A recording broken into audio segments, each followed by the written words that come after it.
Salut, c'est Cyril, j'espère que tu vas bien. Aujourd'hui, je vais te parler d'un livre que j'ai reçu de la part d'une auteure. L'auteur, c'est Amal El Atrassi. Allez, je t'en parle tout de suite, on est parti.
On est parti.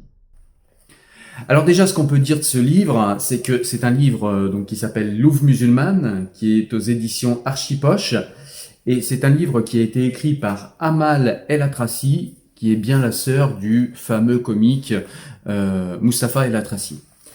Alors déjà, dans ce livre, ce que nous relate Amal El Atrassi, c'est sa vie, son enfance.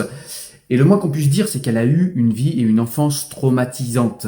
Elle a sombré parfois dans la délinquance, elle vient d'une famille où déjà il y avait un malheur de départ, c'est-à-dire le mariage forcé de sa mère. Elle a connu les viols, elle a connu la séquestration au Maroc, elle a connu, bref, tout un tas de choses qui nous fait nous demander comment est-il possible que cette super rebelle soit encore debout. Et elle nous parle des travers justement de toute cette culture islamique, je ne dirais pas ça, mais de toute cette culture maghrébine qui oppresse énormément les femmes. Et d'ailleurs, Mustapha El Atrassi, son frère, dont elle parle avec quand même beaucoup d'amour, on le sent, hein, même si elle est critique, on sent qu'elle parle avec beaucoup d'amour de son frère, eh bien, on peut dire que son frère a factuellement essayé d'empêcher la sortie de ce livre parce que ce qu'il y a dans ce livre serait gênant pour lui.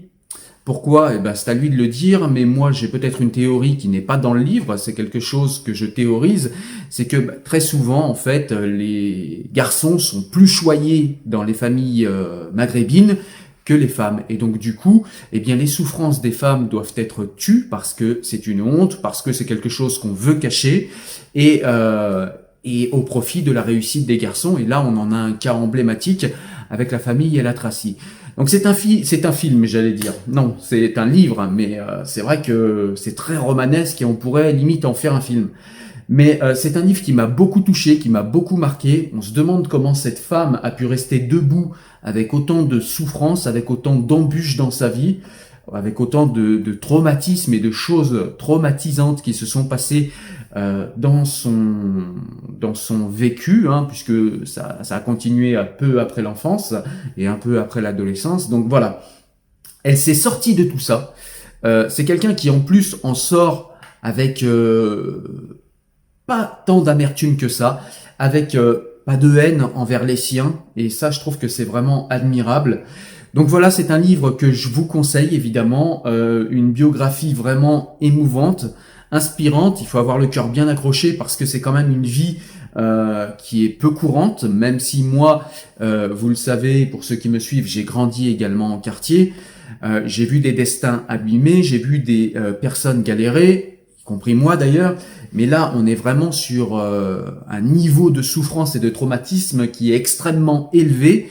Et quand même, Amal El Atrassi a réussi à s'en sortir et à avoir une vie plus ou moins équilibrée. Et ça, c'est vraiment admirable. C'est un exemple de résilience, Amal El Atrassi. Et rien que pour ça, ce livre mérite d'être lu par tout le monde. Voilà. Donc c'est un livre que je vous conseille. J'essaierai de donner à l'auteur la possibilité, je sais pas si elle voudra, mais ça pourrait être intéressant, d'échanger sur ce livre afin de se livrer peut-être elle-même et de donner elle-même ses propres conclusions, puisque là moi j'essaye de décrypter ce que j'ai trouvé dans le livre, mais ça pourrait être intéressant que l'auteur nous dise elle-même pourquoi, comment elle a écrit tel ou tel passage. Et comment et pourquoi elle a écrit ce livre, même si j'ai regardé un petit peu les interviews sur internet où elle explique pourquoi elle a écrit ce livre.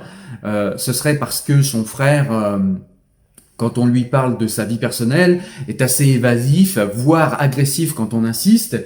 Et il a dit, en gros, je parlerai de ma vie le jour où quelqu'un de ma famille parlera de notre vie en faisant une pièce de théâtre ou en faisant une œuvre, quoi.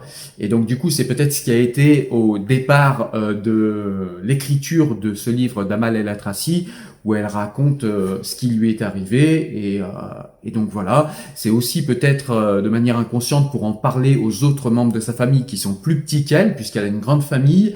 Elle est, je crois, de mémoire, la troisième d'une fratrie de 6.